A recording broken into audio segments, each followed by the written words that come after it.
Free from the chains of unwanted social interaction, Aina silently pondered Ilgrab's words as she headed back to Ader's side.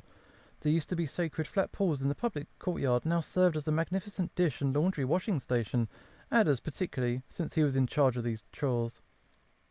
At the end of the day, any of her oh-so-urgent chores were just another excuse to keep Ader around. Yet clear your throat, get his attention. He purposely looked the other way. Of course, he didn't want to talk to her. The irony of getting blatantly ignored by the clingiest deer in Dakna wasn't lost on Aina, a painful punishment if there ever was one. An apology was something to be rarely expected from the smith, not because she failed to see the fault in her actions, but because she didn't know how to apologise. No, that's just an excuse. Ader always knew when Aina felt guilty about anything. Then again, why did she have to apologise when it was him who failed to appreciate her efforts? She would have continued petting Aina back and telling herself how right she was, if she hadn't noticed that the food wasn't nowhere to be seen.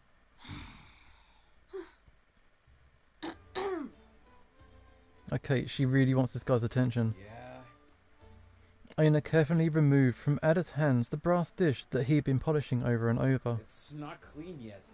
There's some red spot that just won't leave. An incredible feat, considering that he'd been washing the same dish since her conversation with Ilgrab started. The dish had been cleaned with such dedication that she could see her own reflection in it. Aina stared at the dish, then at Ader, then back at the dish. Ader again. Once satisfied with her observations, she whacked Ader's snout with the flat side of the dish in a manner that she considered softly. What is it now? What do you need? Smirking in the most annoying fashion possible, she shoved the dish on Ader's face. Yeah, there it is. Just let me clean the stupid dish. Aina turned the dish around once more, just to make sure she was right. There was no spot to be seen. Seeing that her first idea didn't yield any results, Aina decided that some better strategic positioning was in order. Hey, wait! Don't walk into the pool! You'll... Ignoring the way her boots were getting soaked and how questionable her repositioning was, Aina sat down in the gap left between Ader's legs in the pool. She held the dish out as far as she could and then tapped on its surface, attempting to call Ader's attention to it once more. He had to regain a bit of composure first.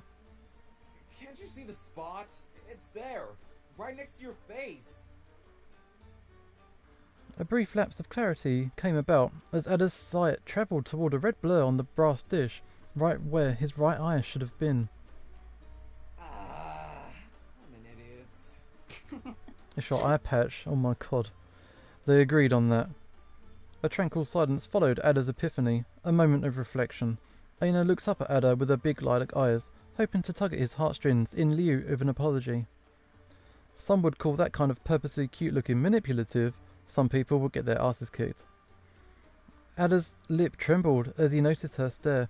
He was none the wiser to her foul play, or maybe he just preferred to let himself be deceived every time. Sorry, boss. I don't think I've gotten used to the eye thing yet.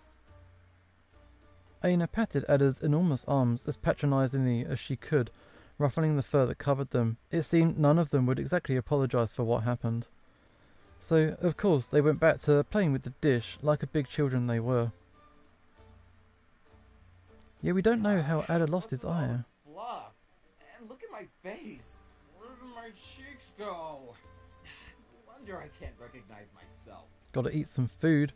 But wait, how did she even recognize me then? Was that magic too? Aina had no idea who she or what that magic was he was talking about, but there was only one gigantic, one-eyed roe deer with shovels for hands in the whole city. Ader put the dish away, fixing his gaze farther in the fountain, where a statue stood mutilated and bereft of the glory it had ages back. Why did you have to tell me? Knowing fully well that he wasn't talking to her, Aina continued running her bandaged fingers along his fur absent-mindedly, somewhat concerned about his sudden interest for the son of the sun. They both were pulled out of that trance when she had to yank her hand away after it got too tangled. Without the money to visit a barber, Ader had turned tremendously fluffy, more so than any other deer Aina had ever seen, in the time they had known each other. Ilgrab's words resonated within her, making her feel a guilt she usually quieted with violence. How long had it been since they first met? How long since she decided to take him as an unofficial apprentice? You know, I've been thinking a lot about the past, boss. Aina's torn-up ears perked up. What were the chances of those two thinking the same thing? Ader smiled ever so slightly, giving her his trademark "here's a story you don't want to miss" look. Do you remember the day we met? What a question. Hey, don't you... And me? Imagine you just walk into the city thinking, this is finally your day. You make a friend, he's gonna get you a job, and then you turn around the corner and stumble upon a grandpa on fire! Nothing strange, as far as Eina was concerned. You weren't around for the part I'm gonna tell you. Seeing that poor grandpa suffer went against all that my dad taught me, so I rushed into the scene, ready to risk my life to save him. What Ada didn't know is that Eina had been looking down on the scene from her window, giving her quite a more accurate retelling of events. But no matter how much I tried, the fire was too strong for me. There was nothing I could do. With his last breath, the old man calls for his daughter. And he yells until... Whoa! The prettiest girl I'd seen in my life walks right out of the gate. Eina made a conscious effort not to giggle. To be fair, half the female population that Adam met was the prettiest girl he's seen in his life. And as she makes her way through the crowd, she looks at me. At me! Of all the people! Of course she was looking at him. He was screaming louder than the man on the pyre. And then, she just signs us to get eaten by a beast and walks away like it's got nothing to do with her. Wonder who that last was, huh? He poked Eina's cheek, and she slapped his hand away as solemnly as she could. He was one to talk about first impressions. Shaggy, chubby, badly patched up, and wearing a ridiculous vest. That's how she remembers the Adder that first appeared at their gate, screaming in fear as usual. A boy with a tender scar on his face, babbling about becoming a knight, while the idiot in a hat attempted to convince her father to disregard anything the boy said. And now look at us. So much has happened in just a year. You're still a huge meanie. But I trust you with my life, boss. Wow, high praise.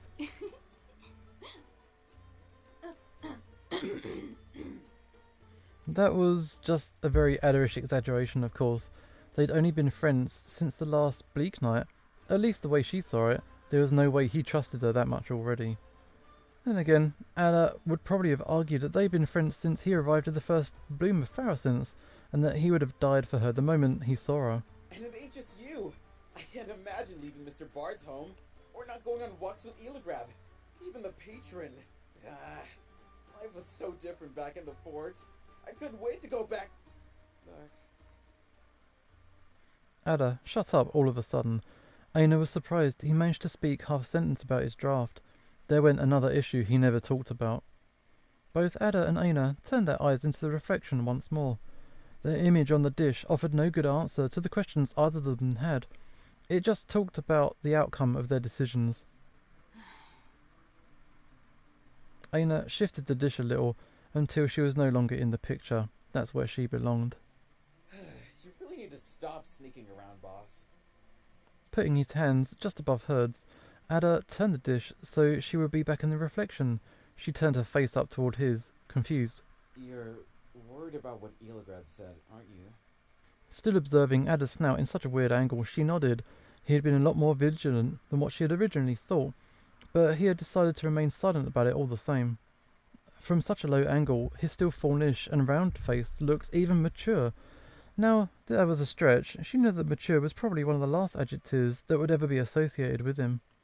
But for just a moment, she felt like he wasn't a dumb kid who would get lost if she let go of him anymore. Please tell me you didn't believe him. He's got it all wrong. I'm not a cheater. I never said I was courting you, I swear. It was just a moment, as I said. Eina quietly considered the question. Not before headbutting his chest for that tale, of course. Prior. While it was true that Illigrab was prone to babbling and fond of hyperbole, there was definitely something going on. Anything Ada wasn't crying about was suspicious by default.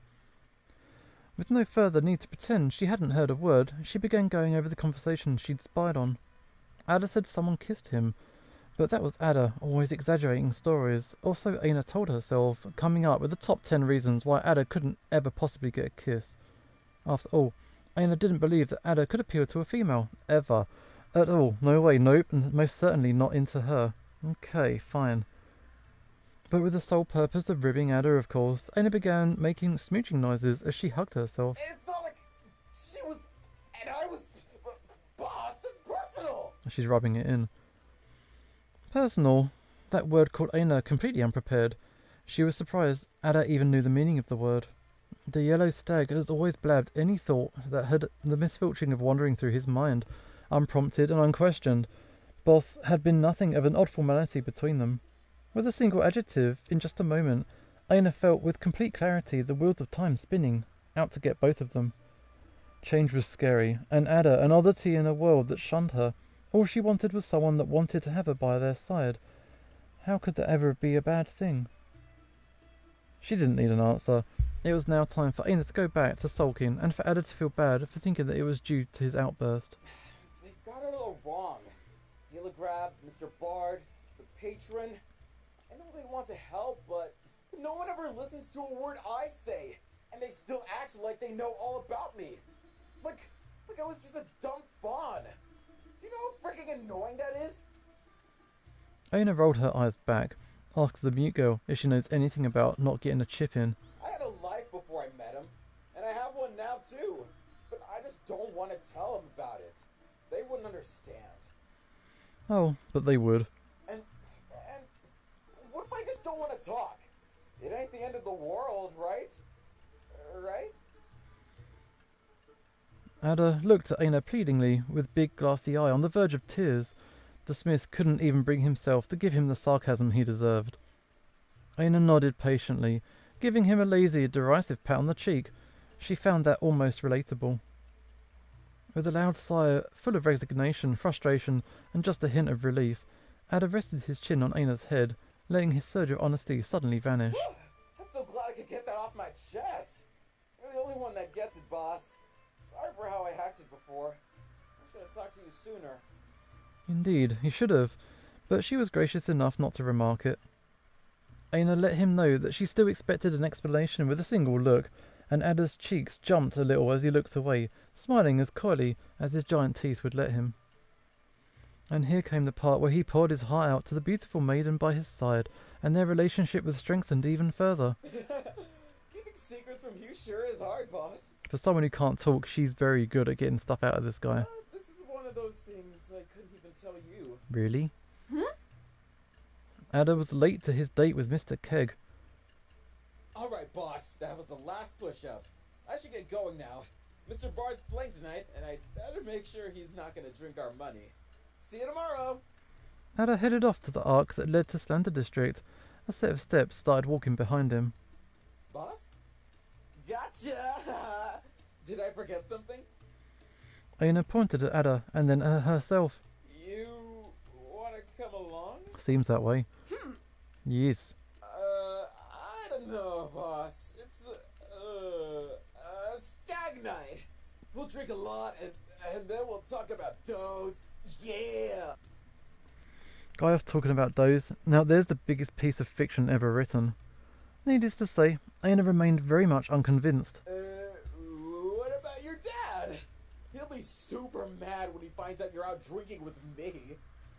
The merchant was essentially mad every fraction of every second he spent alive. That wasn't a deterrent under any circumstance. Don't you remember the last time we went to a tavern together, boss?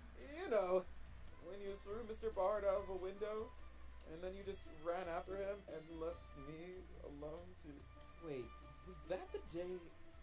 Whatever story Ader was about to tell disappeared completely from his mind. He bit the claw on his thumb, babbling to himself, with that strange accent of his. Her boots didn't even make a sound. As she shyly walked toward Ader, she grabbed his hand with her comparatively tiny fingers and looked awaiting a response. She's crying. Oh, boss, no, don't cry. I'm sorry. I didn't know you wanted to come along so bad. You can come with us. And if Mr. Bard's got anything to say about that, I'll take care of him. Aina's lip trembled as she struggled to keep a smirk away from her face.